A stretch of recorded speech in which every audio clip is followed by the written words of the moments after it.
Hi friends, welcome back to my YouTube channel. ನಾನು ನಿಮ್ಮ ಪ್ರೀತಿಯ ಭವ್ಯ ಗೌಡ. ಎಲ್ಲರೂ ಹೇಗಿದ್ದೀರಾ? ಚೆನ್ನಾಗಿದ್ದೀರಾ ಅಂತ ಭಾವಿಸ್ತಾ ಇದ್ದೇನೆ. ಇವತ್ತಿನ ವಿಡಿಯೋದಲ್ಲಿ ಪಿರಿಯಾಪಟ್ಟಣ ತಾಲೂಕು ಬೆಕ್ಯ ಗ್ರಾಮದಲ್ಲಿ ನೂತನವಾಗಿ ನಿರ್ಮಿಸಿರುವ ಶ್ರೀ ಬಸವಲಿಂಗೇಶ್ವರ ಸ್ವಾಮಿ ದೇವಾಲಯನ ನಾನು ನಿಮಗೆ ತೋರಿಸ್ತಾ ಇದ್ದೇನೆ. ನೋಡಿ, ಎಂಟ್ರೆನ್ಸಲ್ಲಿ ನೋಡೋದಾದರೆ ಈ ರೀತಿ ನಮಗೆ ನೋಡಲಿಕ್ಕೆ ಸಿಗುತ್ತೆ. ಮತ್ತು ಇಲ್ಲಿ ವಿಶೇಷ ಏನಪ್ಪ ಅಂತ ಅಂದರೆ ಒಂದೊಂದು ಕಂಬದಲ್ಲೂ ಕೂಡ ಇವರು ಒಂದೊಂದು ದೇವರ ವಿಗ್ರಹನ ಕೆತ್ತನೆ ಮಾಡಿದ್ದಾರೆ.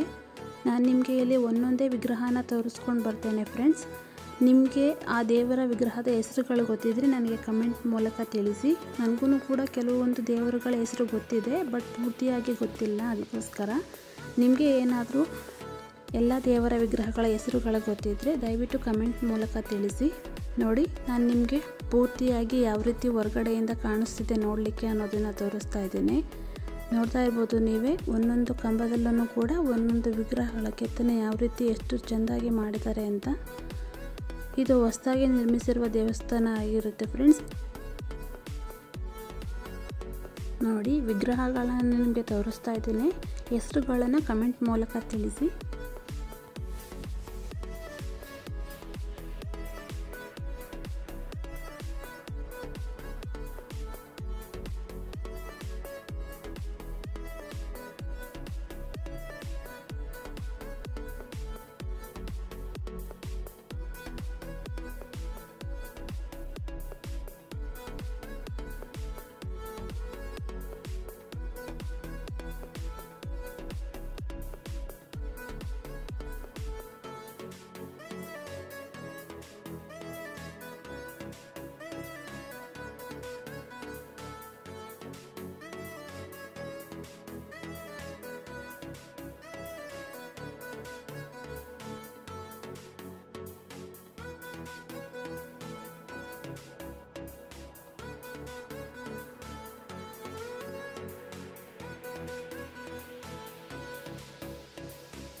ನೋಡಿ, ಇಲ್ಲಿ ದೇವರಿಗೆ ಅಭಿಷೇಕ ಕೂಡ ನಡೀತಾ ಇದೆ. ಮೊದಲಿಗೆ ದೇವರಿಗೆ ಅಭಿಷೇಕನ ಮಾಡಿ ನಂತರ ದೇವರನ್ನು ಶುಚಿಗೊಳಿಸಿ ಅಲಂಕಾರನ ಮಾಡ್ತಾರೆ.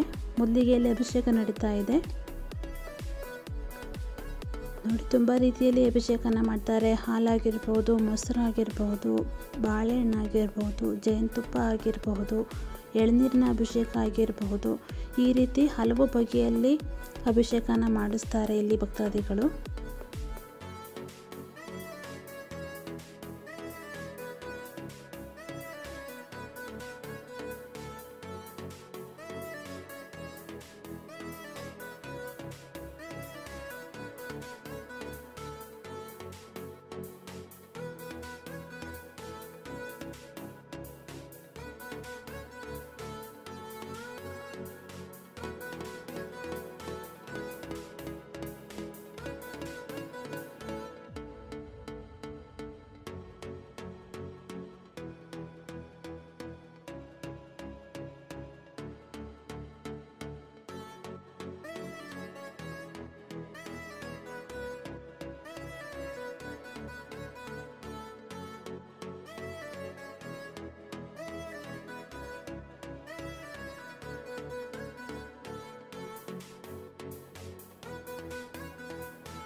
ನಮ್ಮ ಅತ್ತಿಗೆ ಮನೆಯವರು ಇಲ್ಲಿ ಪೂಜೆಯನ್ನು ಏರ್ಪಡಿಸಿದ್ರಿಂದ ನಾವಿಲ್ಲಿಗೆ ಬಂದಿದ್ವಿ. ಇಲ್ಲಿ ಯಾವ ರೀತಿ ಪೂಜೆಗಳು ನಡೆಯುತ್ತೆ, ಅಭಿಷೇಕಗಳು ನಡೆಯುತ್ತೆ, ಯಾವ ರೀತಿ ಅಲಂಕಾರ ಮಾಡ್ತಾರೆ ಅನ್ನೋದನ್ನು ನಿಮಗೆ ತೋರಿಸೋದಕ್ಕೋಸ್ಕರ ಈ ವಿಡಿಯೋ ಮುಖಾಂತರ ತಿಳಿಸ್ಕೊಡ್ತಾ ಇದ್ದೇನೆ.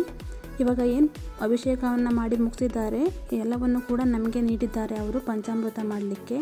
ಹಾಲಾಗಿರ್ಬೋದು, ಮೊಸರಾಗಿರ್ಬೋದು, ಜೇನುತುಪ್ಪ ಆಗಿರ್ಬೋದು, ಏನು ಶುಚಿಗೊಳಿಸಿದ್ದಾರೆ ದೇವರನ್ನ ಅದೆಲ್ಲವನ್ನು ಕೂಡ ನಾವು ಮಿಕ್ಸ್ ಮಾಡಿ ಪಂಚಾಮೃತನ ಮಾಡಿಟ್ಟಿದ್ದೀವಿ ಎಲ್ಲರಿಗೂ ಕೊಡೋದಕ್ಕೋಸ್ಕರ.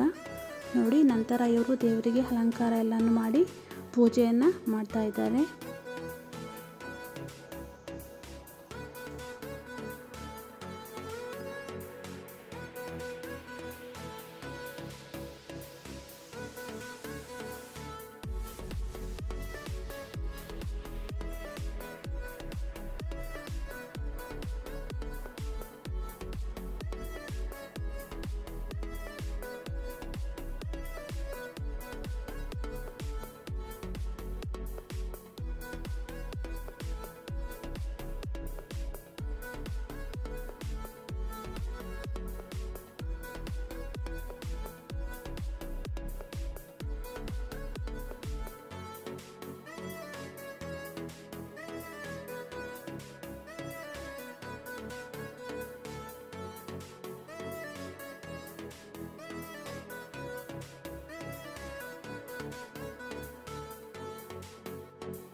ಮನೆ ಕಡೆಯಿಂದ ಒಂದೊಂದು ದಿನ ಪೂಜೆಯನ್ನು ಮಾಡಿಸ್ತಾ ಇರ್ತಾರೆ. ಇವತ್ತು ನಮ್ಮ ಅತ್ತಿಗೆ ಮನೆಯವ್ರ ಕಡೆ ಆಗಿರೋದ್ರಿಂದ ನಾವಿಲ್ಲಿಗೆ ಬಂದಿದ್ವಿ. 48 ದಿನಗಳ ಕಾಲನೂ ಕೂಡ ಇದೇ ರೀತಿ ಪೂಜೆಗಳು, ಅಭಿಷೇಕಗಳು ನಡೀತಾನೆ ಇರುತ್ತೆ. ಮತ್ತು ಅನ್ನದಾನ ಕೂಡ ನಡೀತಾ ಇರುತ್ತೆ.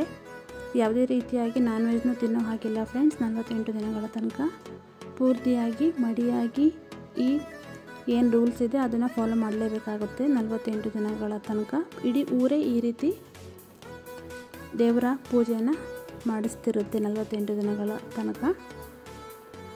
ನಿಮ್ಮ ಊರಲ್ಲೂ ಕೂಡ ಇದೇ ರೀತಿ ನೂತನವಾಗಿ ನಿರ್ಮಿಸಿರೋ ದೇವಸ್ಥಾನಗಳಿಗೆ ಈ ರೀತಿ 48 ದಿನ ಅಥವಾ ಎಷ್ಟು ದಿನಗಳ ಕಾಲ ಪೂಜೆಯನ್ನು ಏರ್ಪಡಿಸ್ತಾರೆ, ಈ ರೀತಿ ಅನ್ನದಾನ ಎಲ್ಲ ಇರುತ್ತಾ, ಯಾವ ರೀತಿ ಇರುತ್ತೆ ಅನ್ನೋದನ್ನು ಕಮೆಂಟ್ ಮೂಲಕ ತಿಳಿಸಿ.